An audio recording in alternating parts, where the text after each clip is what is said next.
Yeah, picking up on that point, Matthew, I think a lot of folks that I've been talking to especially see this as Republicans yet again eating their young. In this regard, when you talk about Peter Meyer's loss last night, he was the only freshman who voted to impeach Donald Trump, and now he's going to be out of office. So what does this signal? Do Republicans see this as a way to hold their stakes in a swing state like Michigan, or are they going to be on the losing end of the November elections because they're putting forth these kinds of candidates that aren't going to win those swing voters?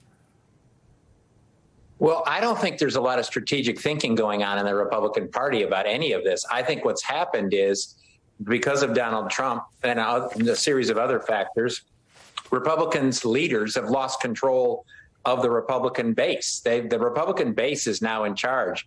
As Cornell just said, there's a poll out today that says 69% of Republicans don't think Joe Biden was legitimately elected.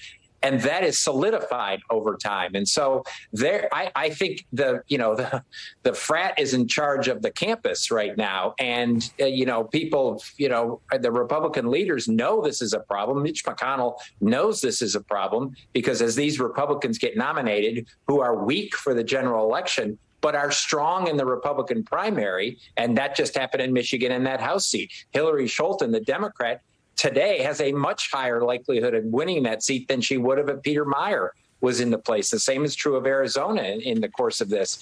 And I think this has been coming, to touch on what was just said, this has been coming for a while. What's happening now, Republicans more and more and more are diving down into this deep well where the Republican base is and disconnecting themselves and leaving where the general election is in this. And I think that's why I wrote an article 3 months ago saying, having my eye on this, saying there's a decoupling between Joe Biden's job approval and the generic ballot.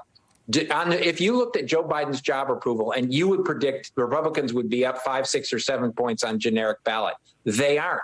And over the course of the last 3 months, the numbers have improved week to week for the Democrats. It's a combination of a number of things. This, the big lie, which has taken over the Republican Party.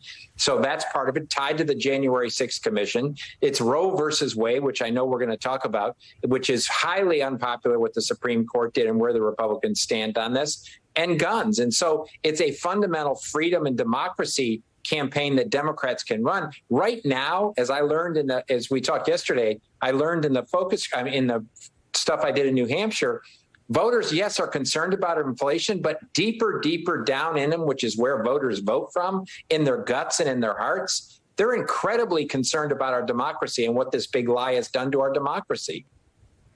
So let's unpack a little bit, Caddy, what we just heard about the impact of all of this, and take stock of those 10 House Republicans who voted for impeachment. You've got Meyer, who joins Tom Rice in losing their primaries. You got Jamie Herrera Butler and Dan Newhouse, who are still in tight races, but look like they may hold their party's nomination. Dan Valdau advanced to the general election in his California race. Meanwhile, you have 4 out of the 10 chose to retire rather than run for re-election. And then, of course, is Liz Cheney. Liz has her primary coming up in just under 2 weeks. So what do you think happens in Wyoming on August 16th? And do you make, or how much do you make of what happened to these 10 Republicans as an impact on what may happen to Liz? I spent some time in Wyoming in June and interviewed people who both supported and didn't support Liz Cheney. The consensus there is that, yes, Liz Cheney will lose, but perhaps not by as big a margin as some of the polls suggest. And that's probably because Democrats can vote in that primary.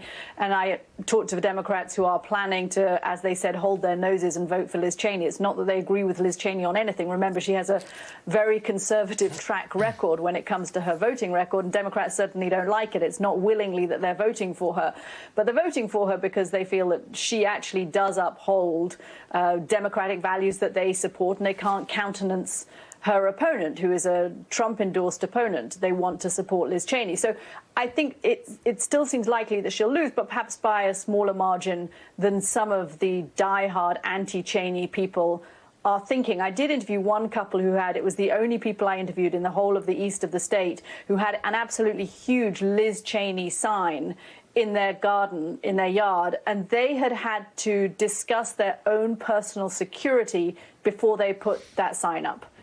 Very conservative couple, very religious couple, couldn't have found a more conservative couple, but in the end they supported Liz Cheney because they felt she upheld democratic values. But look at the cost to them personally of doing so. They were anxious. They had talked about what it might mean for their security, whether they were going to be personally, physically attacked. This is America in 2022, where you have to discuss your security before you put up a yard sign. I thought that was really telling of the politics in Wyoming. But as you suggest, Michael, more largely of those Republicans who dared to oppose Donald Trump, at least in the primary stage, and we're only in the primary stage, as we've been pointing out, at least in the primary stage, it's been very tough for them to hold that position and get Republican support. There just isn't room at a primary level for Republicans who have countered Donald Trump. Katie, I want to switch your attention to what happened in Kansas. That remarkable turnout of Kansas voters, rejecting the amendment that would have stripped abortion protections from the state's constitutions. What do you make of what happened there? What was that energy that had so many voters in a very red state do what they did?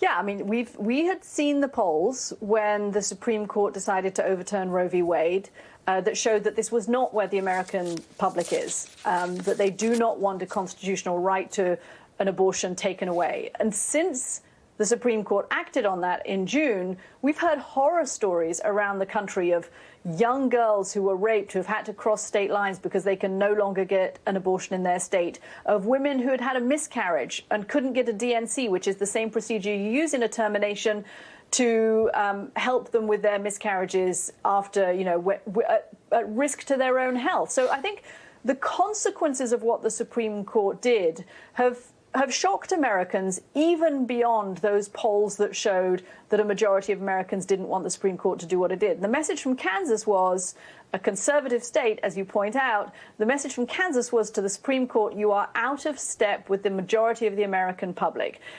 And I think the message to other Republican candidates who are running on a platform of supporting what the Supreme Court did on an anti-abortion platform is be careful, because this could come back to bite you. I'm thinking of somebody like Doug Mastriano in Pennsylvania. What happened in Kansas is a very good sign for the Democratic candidate there, Josh Shapiro. He is running to say that he will protect Pennsylvanians' rights to an abortion. And if we look at Kansas as a role model, I imagine that the Shapiro camp were happy with what they saw.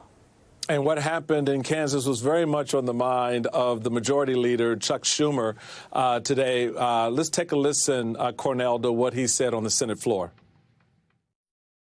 Last night, in the American heartland, the people of Kansas sent an unmistakable message to MAGA Republican extremists: back off women's fundamental rights. And Kansas was just the start. If it's going to happen in Kansas, it's going to happen in a whole lot of states. The strong pro-choice turnout we saw last night in Kansas will continue well into the fall. And Republicans who side with these extremist MAGA policies that attack women's rights do so at their own political risk.